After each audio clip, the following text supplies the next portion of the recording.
Hello, everyone. My name is Ph.D. I'm one of the methodology experts at NCADE, and today I'll be presenting information about writing the methodology chapter in terms of qualitative research. So, if you are doing qualitative research, what is expected of you concerning your chapter 3? How should the chapter 3 look like?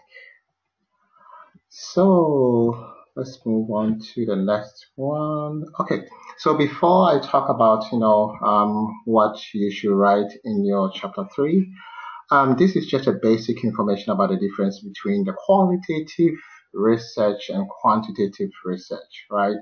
For quantitative research, as you all know, you are collecting information or making observation to test hypothesis or a theory, right? So you go out there, you collect your numbers, you use a survey and gather information and use it to test your hypothesis or theory.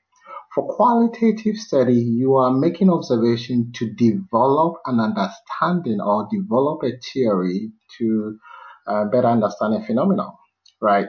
So you are going out there to interview participants, to maybe collect documents to analyze. You are collecting words, you are collecting stories to develop theory or develop an explanation or develop a theme or themes to address your research question, right?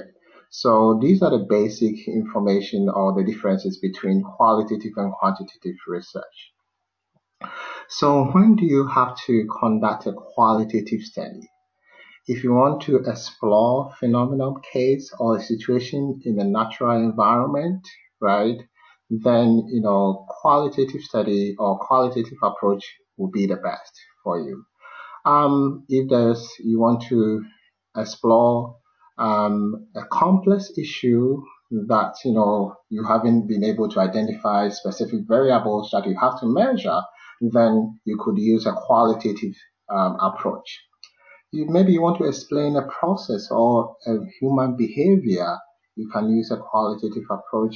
You want to describe an issue using non-numerical data, then you can use qualitative approach. You want to understand a situation, or you want to collect participant stories to retell those stories in a logical and chronological manner, then you could use a qualitative approach. So these are, ways where situations where qualitative approach will be the best for you. So let's move on and talk about, chapter 3. When you are thinking of writing the methodology chapter, there are 4 areas that you have to think about. The specific problem that you want to address in the study, right? We call it a research problem. How do you identify the problem? You go back to the literature, you read a lot, and then you identify a gap in the literature that you want to fill. You want to use your study to fill that gap, right?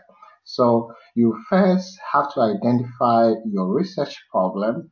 Then based on the problem, you develop the purpose. The purpose is all about what exactly you're going to do in the study. What action or what goal do you want to achieve in the study, right? And based on the purpose, you develop research questions that is consistent with the purpose of your study to help you gather information to address those questions, right? And you also have to think about the data. What kind of data do you want to collect? Who are you going to collect the data from? Like, the source of the data, right? So these are the 4 areas that you have to start thinking about when you want to write your chapter 3. The problem, the purpose, the research question, and the kind of data, and how you're going to collect the data, what methodology are you going to use to collect those information. And then, another thing that you have to think about is, what is the purpose of writing chapter 3? Chapter 3 is all about telling your readers or your audience about the decisions and actions that you are taking in the study or you have already taken in your study, right? What action that you have taken? What is the rationale? Why did you take those actions or decisions? And then how the process, the implementation. This is more of like the procedure. How are you going to do things, right? So one example is what? What research approach did you take, or research approach did you choose? Right? Maybe you chose a phenomenological approach, right? And then people want to know why did you choose phenomenological approach? So you have to give a reason why you think phenomenological approach is the best approach for you to collect um, rich information to address your research question that you have. And then using a phenomenological approach, what is the procedure? What are the actions that you're going to take? How are you going to collect your data from participants? What are the actions participants are going to take? Right. Who are you going to take the information from? Right. So always think about these three things as you try to um, um, think about or try to write your chapter 3. So there are a lot of components in chapter 3, but because of time, we're going to focus on the main components, right? So in chapter 3, you are expected to state your research question. You are expected to describe your research design. You are expected to describe your background, beliefs, and biases. I'll talk about that. And you're expected to talk about the population, the participant, and sampling strategy that you have to use. People want you to talk about the procedure, the data processing, which is all about how you're going to analyze your data, and also the quality assurance in terms of how are you going to ensure that your information that you're collecting from participants is the right information and is going to address your research question that you have. And another thing, how do you ensure that your information or the findings can be transferred from one situation to another situation, similar situation, right? So we're going to also talk about the quality assurance. Before I continue, do you have any question? If you have a question, you can type it in, or you can, unmute yourself and ask, and I'll be happy to address it before we start the main presentation.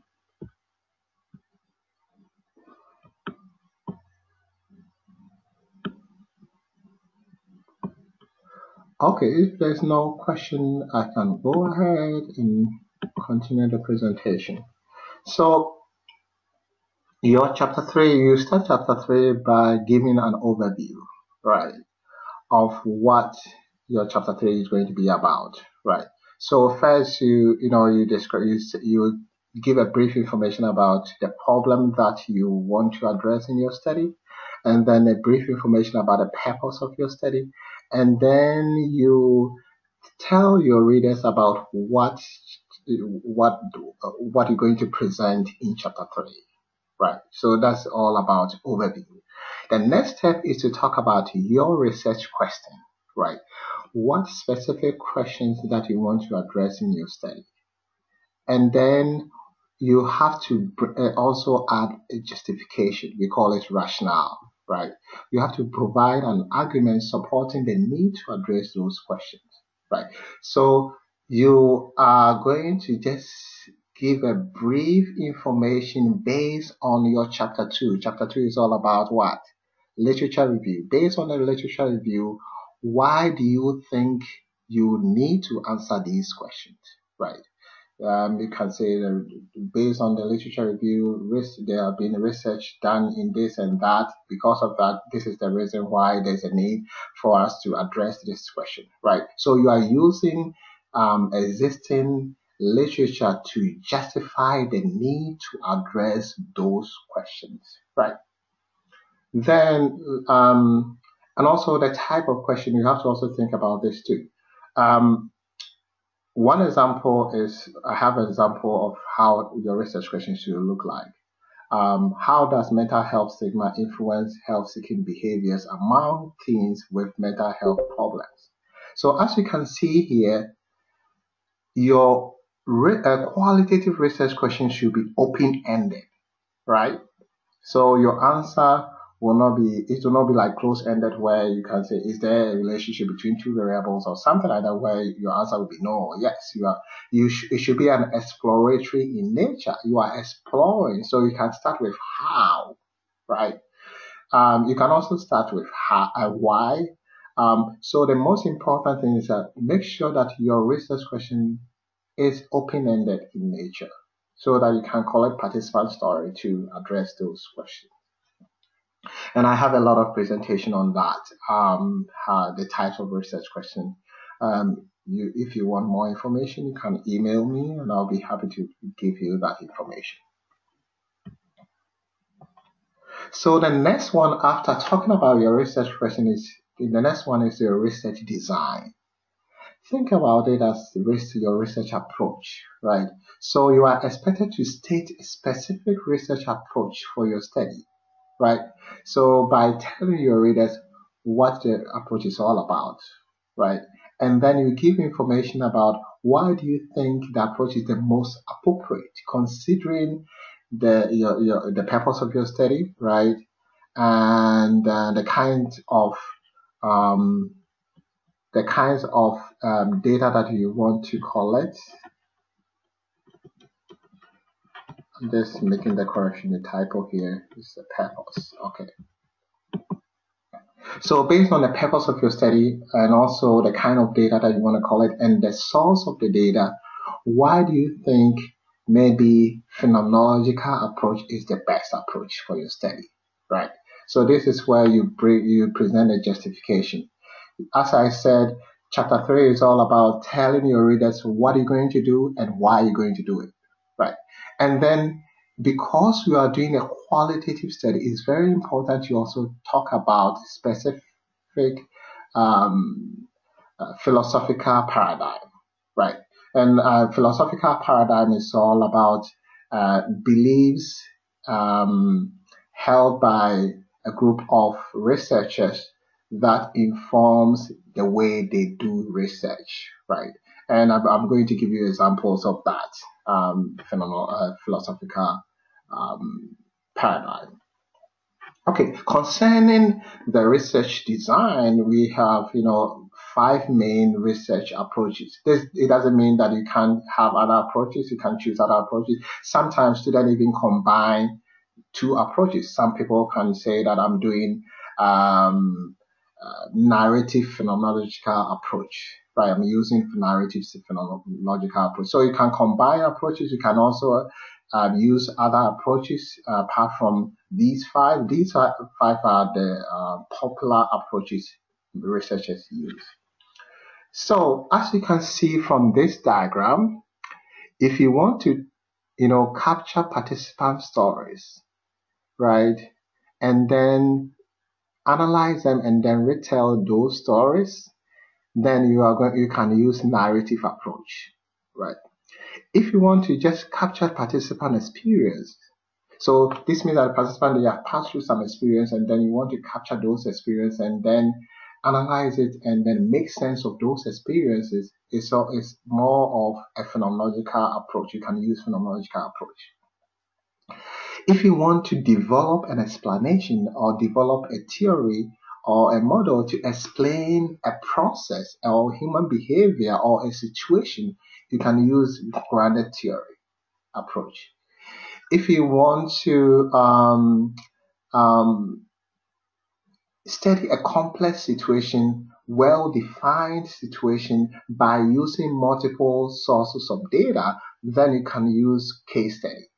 It's a well-defined case, well-described in terms of the location, the time, and parameters. And then you want to better understand what is really going on with the phenomenon. And by using multiple data, more than one forms of data, then you can use case study. If you want to go to participant environment, observe what they are doing or any activities that is happening in their environment is more of ethnographic approach, right? You go there, sometimes you have to you participate, or sometimes you observe what you are doing, and then you do record all the information. Sometimes you have to interview them. It's all about ethnography, right? So these are the 5 approaches. So you can use this diagram to decide which approach that you want to use for your study. As I said, you can type in your question and I'll be happy to address them. So after you have decided, okay, maybe I want to use phenomenological approach, then another thing that you have to think about or describe is the philosophical paradigm, right? What paradigm informs the approach that you want to use? What is the meaning of those paradigms? With respect to the paradigm, what is the ontological stance? Ontology is all about the study of reality, right? What is the epistemological stance? The study of knowledge, right? What is the axiological stance? The study of value, right? So first you choose a philosophical paradigm, right? And then you describe what the philosophical paradigm is all about. And then you talk about these 3 stands: ontological stand, epistemological stand, and axiological stands. And I'm going to give you brief examples of that. So it sometimes takes a little while to grasp this information, but it's very important as a qualitative researcher to do this, to present this information, to let your audience know about this information, your paradigm or your philosophy in terms of how you see things and how you going to do the research. And then you have to present information about how the paradigm inform your research approach that you have to use. Okay, so in terms of ontology, epistemology, and axiology, it's also called philosophical assumptions, right? So what is the meaning of, in terms, when you are doing a qualitative study, in your ontological stand is that we have multiple realities, and that each reality is subjective. Why are we saying that? We have multiple realities because you go to participant may have passed through similar situation, but their explanation of the situation might be very different based on their background. So you're going to get subjective meanings or realities from each of the participants, and sometimes you're going to get multiple meanings or realities because they have different background. Am I making sense here? It's all about ontology. Ontology is more about the study of reality. For quantitative study, reality is seen as we have single reality, where we have single truth. But for qualitative study, you have multiple realities because the participants have different views of what they are passing through, right? You can have 10 participants, they will pass through the same thing, but they give you different explanation. Or people can pass through the same issue, but their reaction might be different because they see things differently. That's why you have multiple realities. It's subjective because it's influenced by individual background and biases. Epistemological stance is all about knowledge. How do you arrive at knowledge? For qualitative study, you closely interact with your participant. Because you closely interact with them, your background, you might influence how participants think about issues, or you might influence how you and participants come up with knowledge. One example is that let's say you are going to do an interview, right? And then during an interview, the beginning of an interview, you introduce yourself to participants, right? And then because of your introduction to participant, okay, participant has passed through some issues that you as a researcher have passed through the similar issues.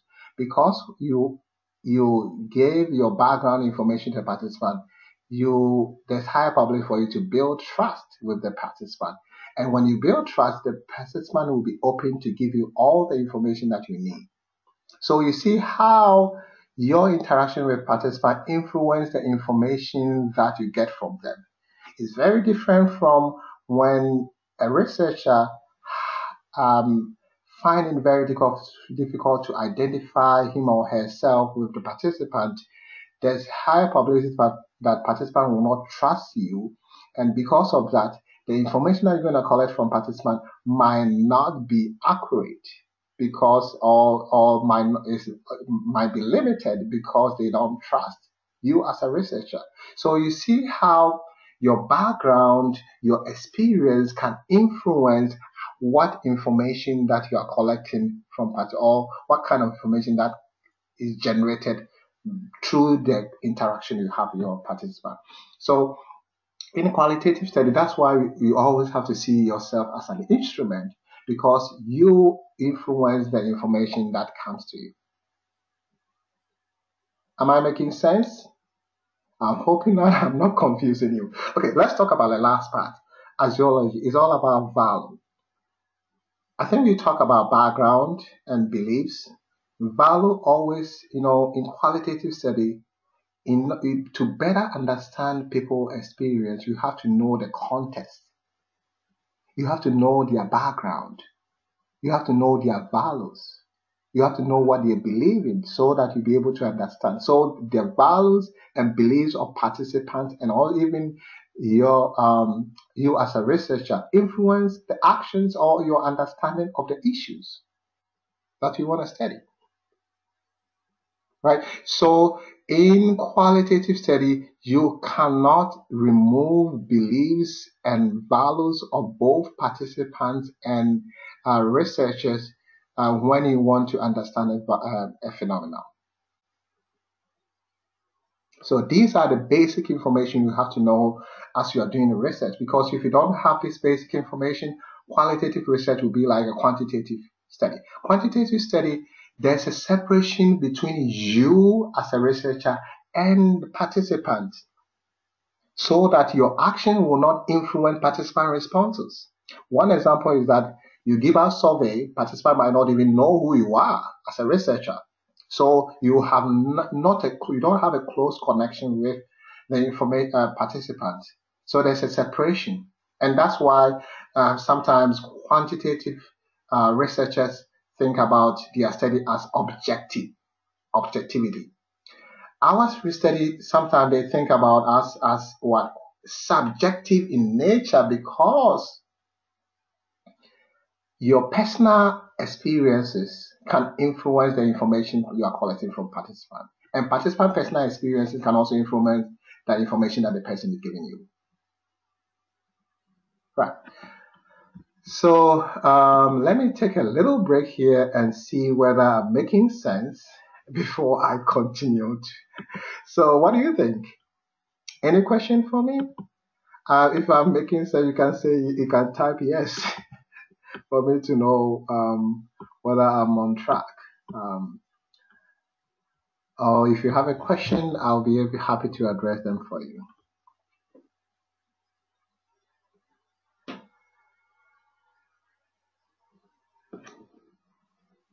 Okay, so if nothing, then I can go on. Maybe I'm doing a great job, so that's why I don't have any questions coming.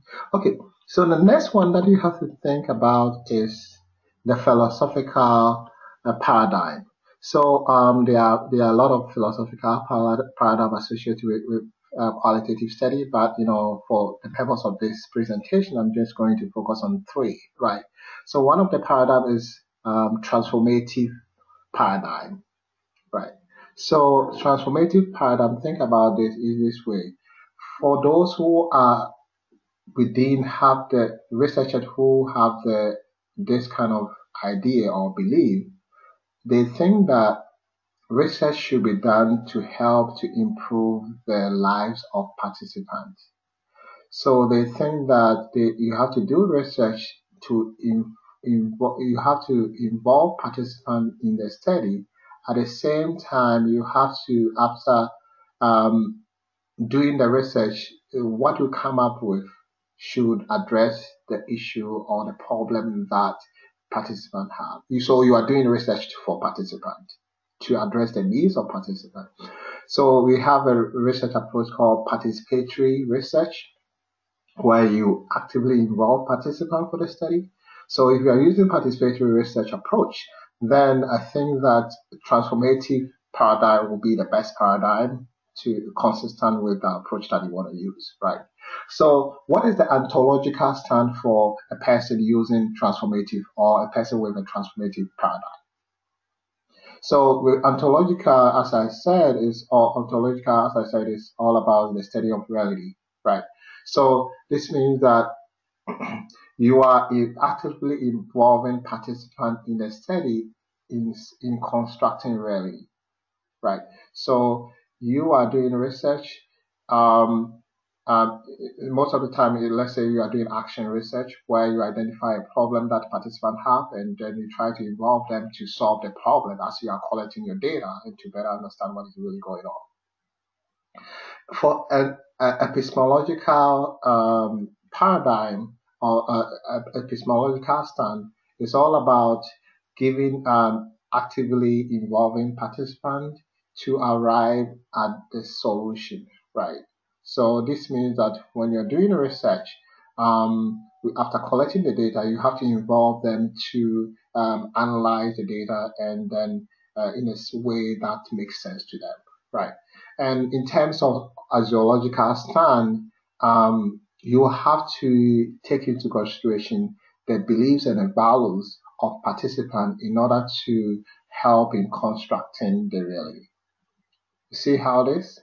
So you can use the same thing for the social constructivism, where there's a belief that um, knowledge is acquired based or reality is formed based of individual people in interaction in a society. So this means that knowledge or reality is developed based on the interaction between an individual and the society, and then based on that the knowledge is formed. So with this kind of perception or with this kind of belief, for the ontological stand, you and participant are developing reality. So you interact with participant and develop reality. One example is um, using a phenomenological approach, where you have identified people, participants who have passed through a certain experience, and then you want them to talk about it. As you are talking to them, you and participant are constructing some reality here, right? And this is move us to the epistemological stand, where you co-construct or co-create reality, right? You interact as you interview them, have the conversation, you are constructing some reality, right? And also, it's very important for you to take into consideration their beliefs and values for you to really understand what is going on. So the last one that I want to talk about is pragmatism. So look at pragmatic. A person with a pragmatic paradigm thinks that for every problem there are multiple solutions, right? There are a lot of solutions for a problem. So a pragmatist will go and identify all the possible solutions, assess the strengths and the weaknesses of the source solution, take some of the solution that works and use it to address the problem that he has identified. So the Question pragmatism, yes, there's a question for there? you. Yeah. Using a transformative philosophical paradigm, the Uh-huh. participants are involved in the analysis and design. Is this involvement met if only one participant is consulted about questions, or are more needed? That's the question about transformative philosophical paradigm. For that, you could focus on. It depends on the number of participants that you want to involve them for the final data collection. So this means that if you want to involve about maybe 31, as you said, then I think it makes sense to focus on about maybe 1/3 of them, or maybe um, um, you could identify people who we call it gatekeepers, or gatekeepers. So you can identify maybe 1/3, or maybe about 5 or 6 of them who you think have knowledge about a topic that can, or have a very have a great experience concerning the issue that you want to talk about, or you want to focus on, and based on that, you can communicate with them to help you to construct the research question, the interview questions that you want to use. One example is, let's say you want to focus on seeing whether there is a specific program that has been already implemented to help address the problem of the participant problem. You can focus on those providers, right, to find out from them the kind of questions that you should ask participants to better understand whether the program is working or not. So you can seek knowledge from them, and they'll be able to provide it. So you don't have to focus on all of them in terms of construction of interview question. It's the same thing as when you after collecting the interview, the transcript, and then analyzing the data, you can identify key members, key participants, and then to help you to do the analysis. Because of time and resources, you cannot focus on all of them to help you to involve all of them in the process, but you can involve some of them in some areas based on the availability.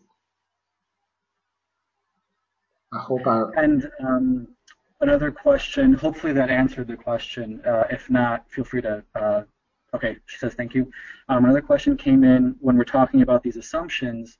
As you go through, if you could touch on what these assumptions look like when doing a case study. Oh, I think that so what happened is that you have to think about it this way. After identifying a case study, you have to think about what is case study all about, right? Case study is identifying a specific, well-defined problem, right, or a case, and then trying to gather more information, not only from one source, to better understand what is really going on. So in this case, pragmatism will be the best philosophical paradigm to inform case study, because what will happen is that you are collecting more than one source of data. Pragmatism also focuses on identifying solutions that best help you to understand or address the problem. So you are not only focused on one solution. That's why I like what I like about pragmatism. So look at the meaning of the philosophical paradigm, and also look at the essence of the approach that you have chosen, and based on that you'll be able to identify the consistency and then choose the one that will best inform your approach.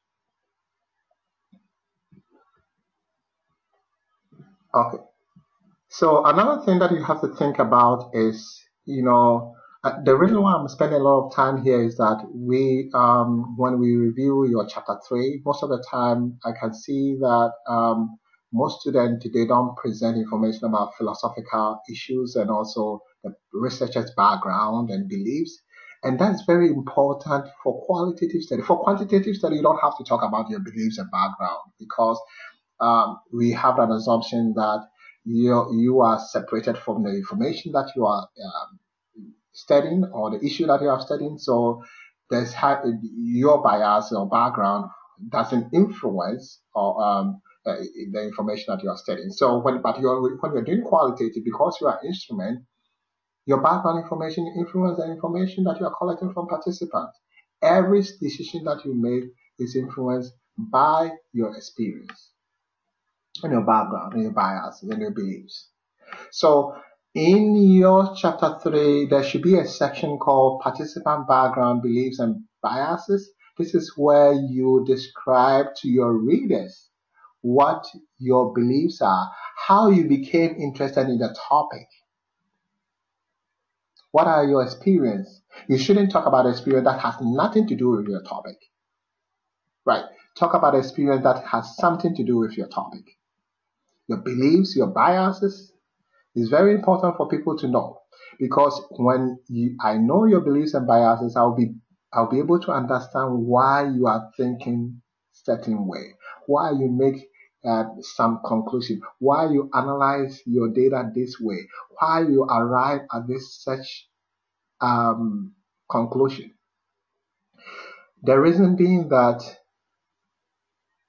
you might have a researcher who can do the same thing that you did in your study, but the researcher will arrive at the different findings. Why? The reason being that the researcher may have different background, experiences, and beliefs.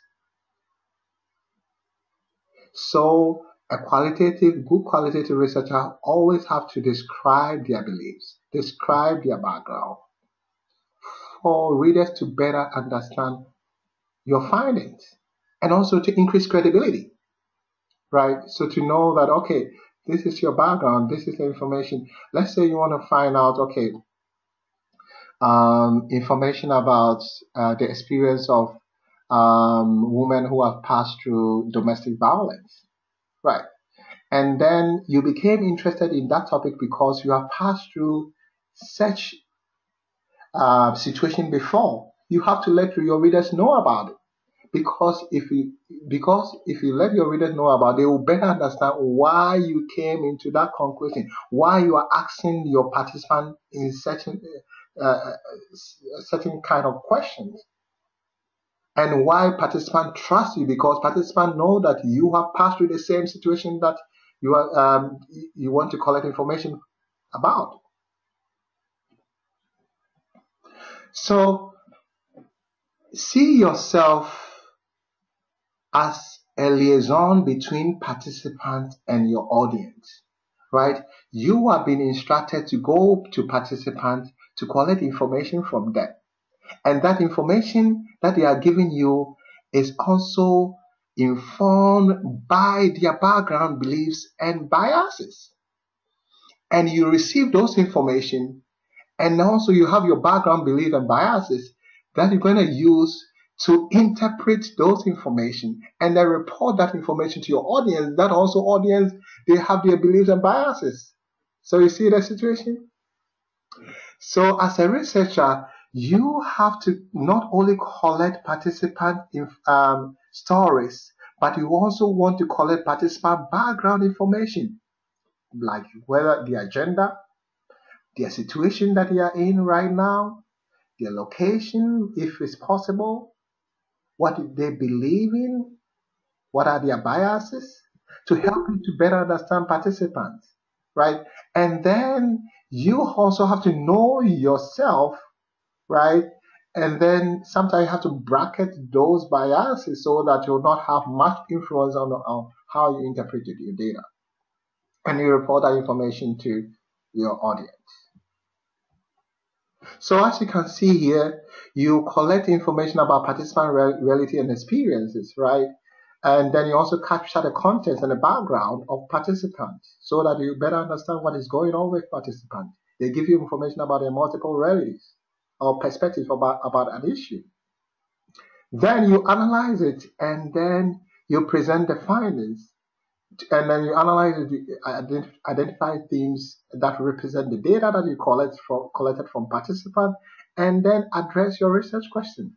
As you are doing that, you have to know yourself. You have to know your background biases so that you can bracket those. You can, always think about trying to put them in a box so that you do not have an undue effect on the information that you are analyzing. So these are the things that you have to think about in terms of the background and biases. So you have to be aware of your values. You have to make sure that have to make your values or your background known to your audience. You have to also get to know your participant and also build trust by sometimes telling them about your background. If it's very important, it's going to help the participant to open up. You have to also distinguish between your views and the views of participants. And you have to pay attention to your context and participant background and beliefs, because that information will help you to better understand the experiences that they are presenting to you. So after you talk about your background, then you come back to your participants, right? You talk about the population, participant, and sampling strategy. The population can be community that you are going to focus on. So you describe the context, you describe the situation there. And then you can also talk about the specific participant that you're going to focus on. So, and you have to tell your audience or your readers about why those participants are appropriate for your study. Why do you think that you're going to be able to collect rich information from them? Right. And then you also have to collect information about their, you have to talk about the sampling strategy that you have to use, right? And why you think that strategy is very important in helping you to get the right participants to collect data from.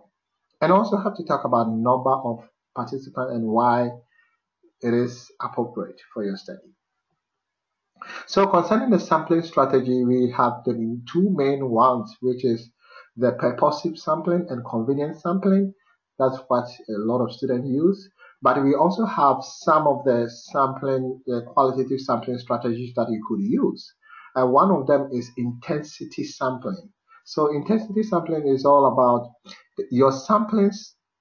How you sample participants is based on the information that you want from participants, right?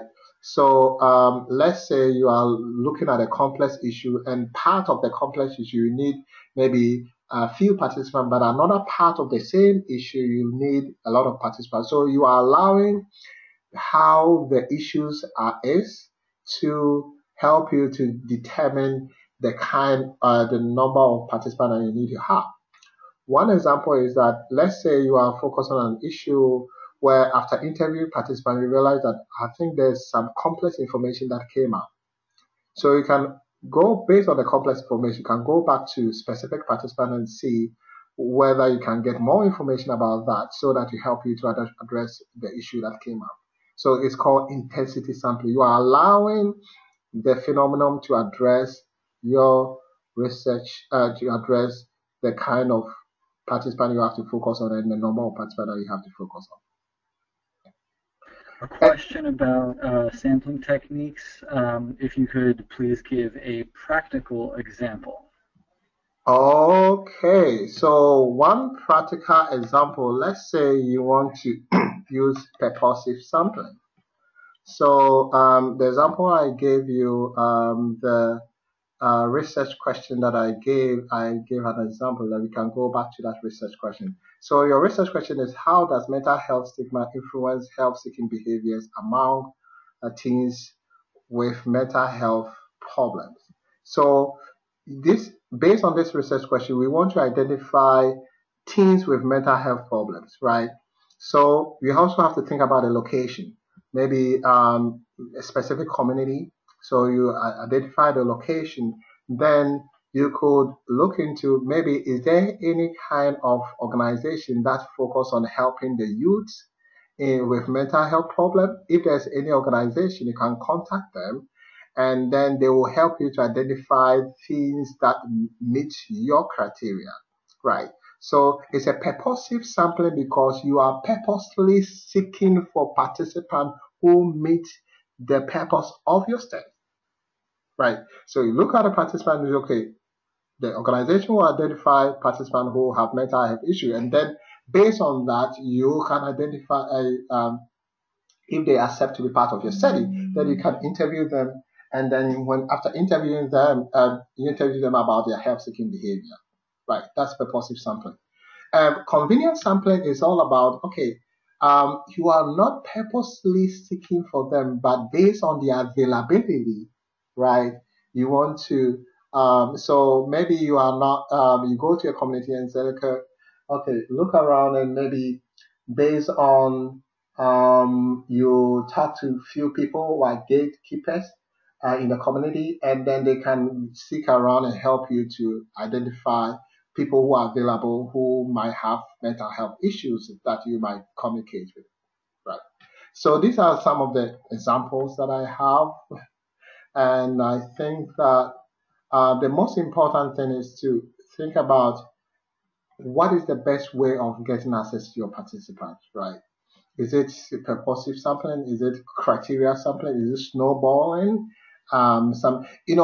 Each of the sampling strategy has its own strength and limitation. Sometimes you can combine two sampling strategies. As you can see down here, we have random purposive sampling. This means that you purposefully sample participants and then randomly sample them from the sample that you have gotten, right? So let's say the organization gave you 300 participants. Then you can randomly select maybe 30 participants from 300 and to interview them. So it's called random purposive sampling. So you can combine two sampling strategies for your study. The most important thing is that ask yourself, what is the best way of accessing participants? And what is the best sampling strategy that will help you to do that? Any question?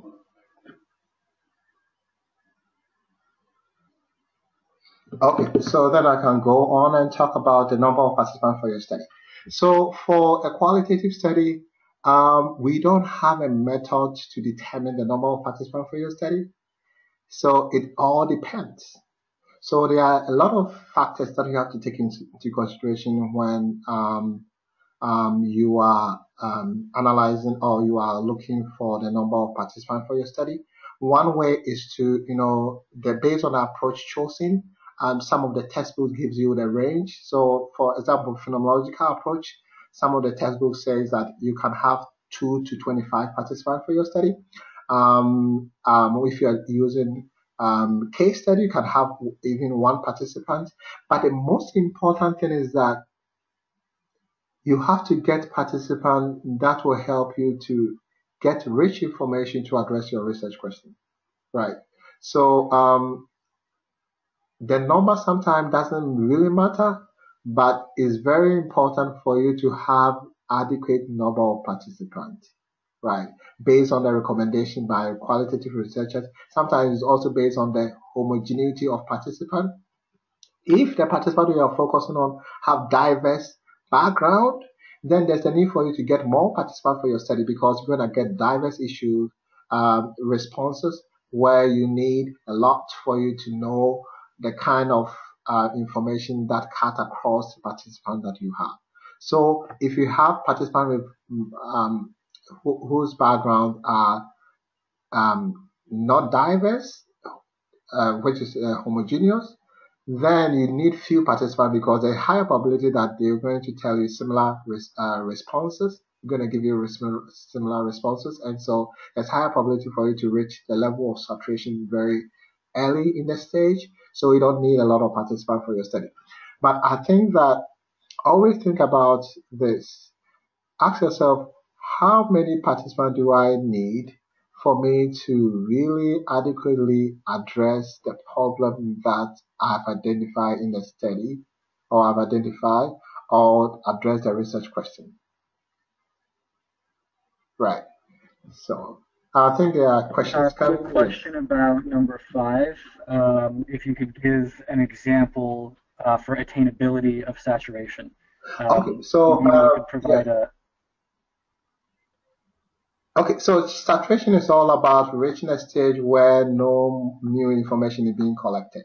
Right. So the same example that I gave about if you are focused on a teen with mental health issues and you ask them to talk about their health-seeking behaviors, right? So you are interviewing them, and then maybe if you reach about the 15th person, and then you realize that they are saying similar things that other people have already said, or you haven't, or they have already, they are confirming what has already been said, and then you went to the 16th person and they are saying the same thing, then there's a sense to you that you have reached a level of saturation. You don't need to continue anymore. When you are doing research with limited time and resources like your dissertation, saturation is sometimes difficult to attain, right? Because what if you need 100 participants to reach saturation? As you are interviewing participants, you are having reached a stage where they are repeating themselves, so you have to stop. So what are you going to do?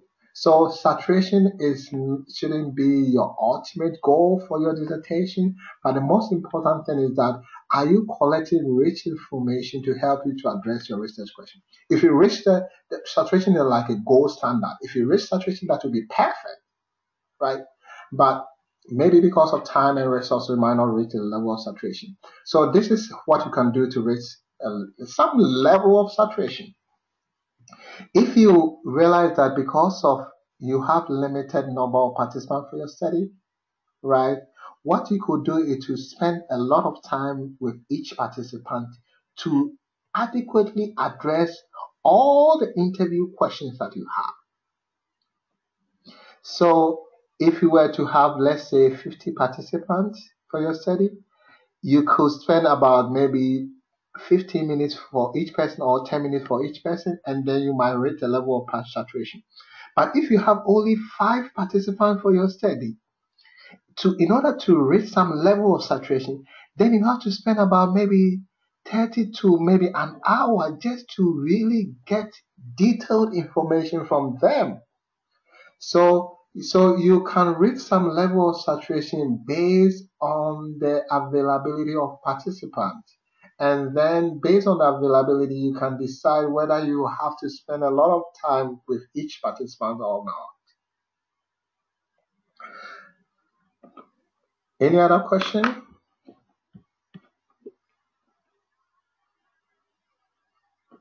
Okay. So I can move on to the next one. Okay, when it comes to procedure, you are just given step-by-step process of collecting your data.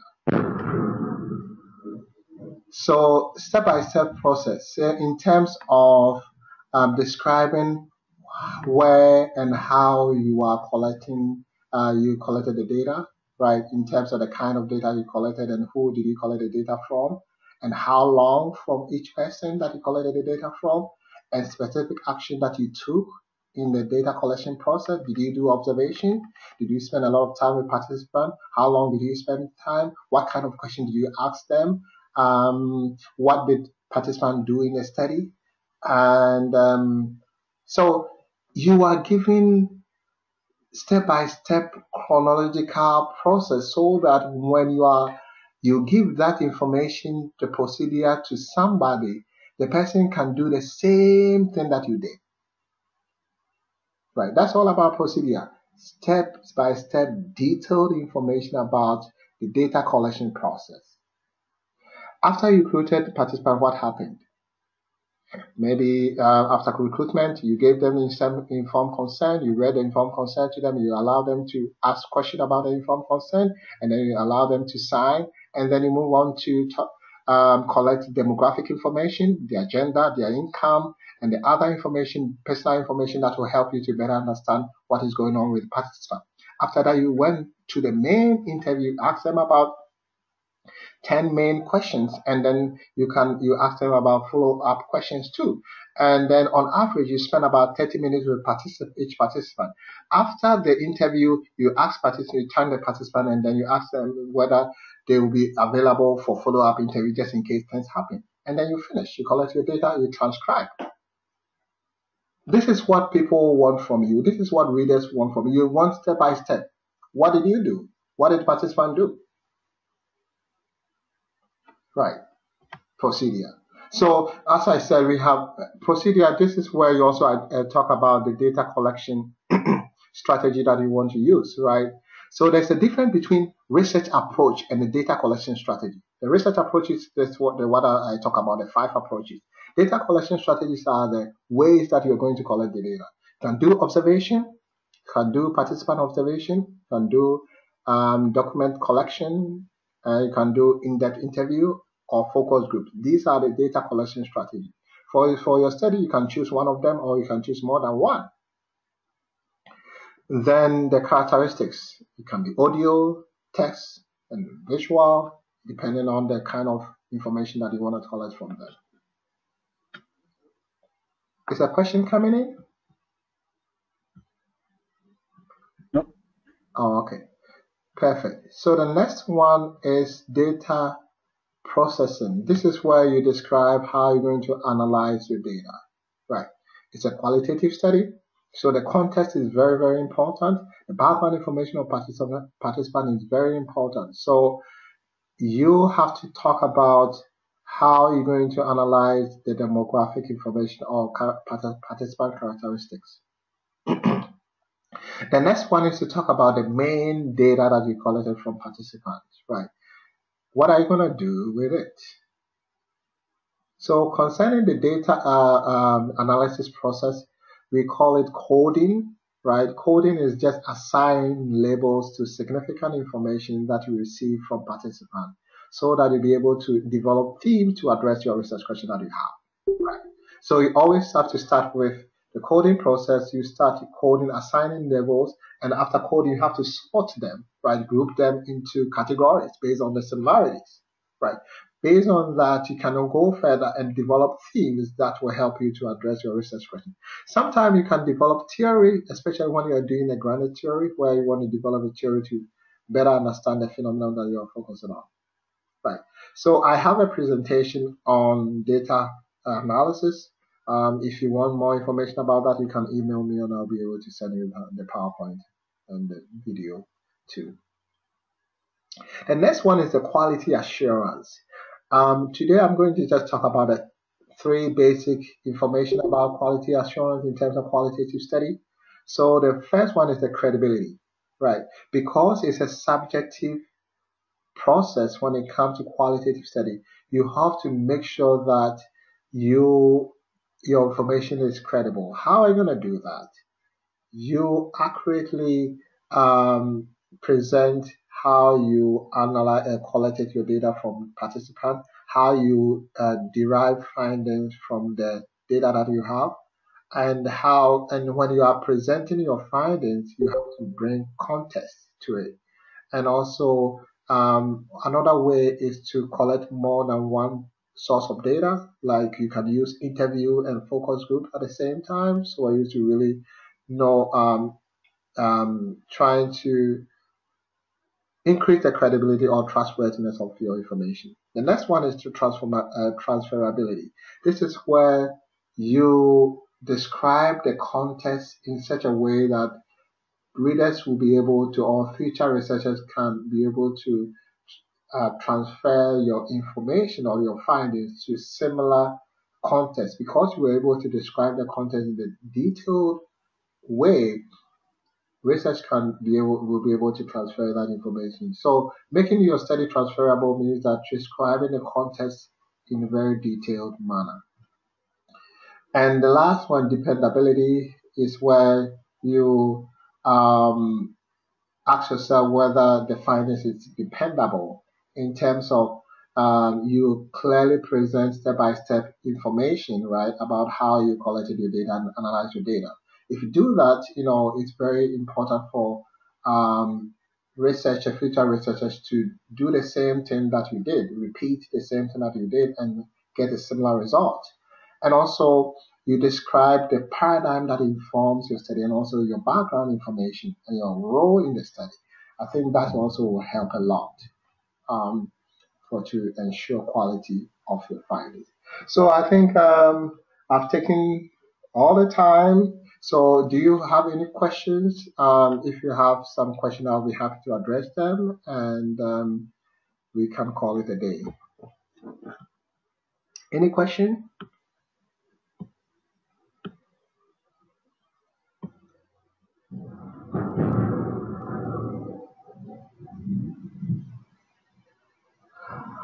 Okay, so if there's no question, then we can. Oh, Somebody's typing the question.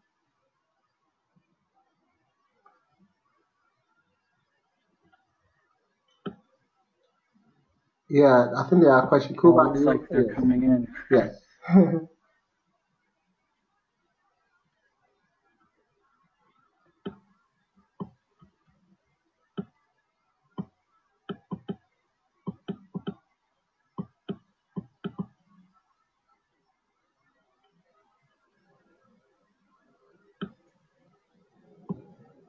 Kuba, do you want to help us with the questions? I thought you were reading them. Oh, Okay, the first one is when I collected data, I guess I asked a decent amount of demographic information, including gender, age, education, profession, income, home language, ethnicity, and what languages they speak and read fluently. However, I did not ask about biases. Should I try to go back and ask that specifically, or try to extrapolate possible biases from the interview?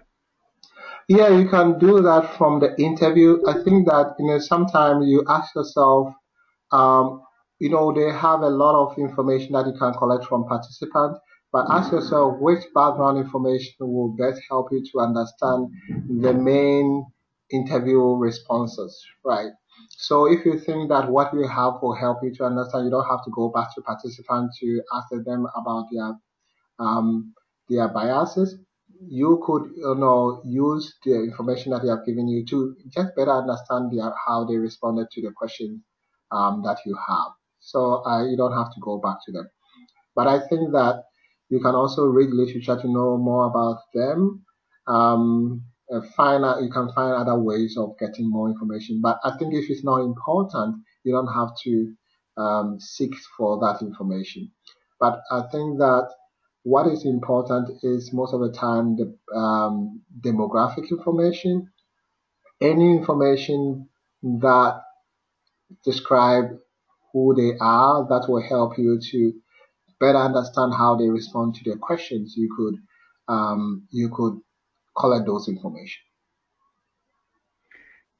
Then I think this next question is moot based on what you said, but um, if if I do go back to, I guess, ask questions about biases, does this require modification to the IRB? Yeah, Um, yeah, yeah. yeah. If you indicated in the IRB application that you're going to do a follow-up interview, then you don't need to go back to IRB to ask for permission. Um, if you think that biases are not important to know to help you to better understand their main responses, you don't have to go back and ask them about their bias. So it's all about the relevance of the background information. So that's why even I'm talking about, even when you are presenting your own background information, ask yourself, is that important? Is that relevant to the topic? You don't want to give a background information, your childhood experience that has nothing to do with your topic, right? And then there's another question. What happens when conducting your study? It does not happen the way you plan, dot, dot, dot. I.e., focus group was only supposed to be 8, but ended up as 18. That's what another thing is that you always have to plan for the unexpected. So in terms of when you are doing an RRB application, if you know that you're going to get about about 20 participants for your study, you can tell IRB that you want to focus on 30 participants just in case there are a lot. You always have to do what you told IRB that you're going to do. So when you tell them that your focus group will be most of them at most 8, and now you get 18, find ways of making it 8, right? By taking randomly selecting some of them, 8 participants, to participate in your study. And then the other questions were about, requesting copies of the PowerPoint. So I just typed into the chat box that you can email Dr. Adu at padu@thechicagoschool.edu. That's PADU. And if you want to view the actual presentation, what was reviewed today, you can click on that link and bookmark the NCADE YouTube channel, or just search YouTube for NCADE. That's NCADE, and you'll find the channel. It's the first one that shows up. So Yes. you have that available to you. Thank you, Dr. Gladney. Any other Sure. question? Okay, if there's no question, I just want to thank you for your time. And if you have any other personal questions concerning your study, you can email us. We'll be happy to address them for you. So thank you all for your time. And thank you, Dr. Glazik, for helping me with the question. My pleasure. Thank you for the very informative presentation. Thank you. Bye for now.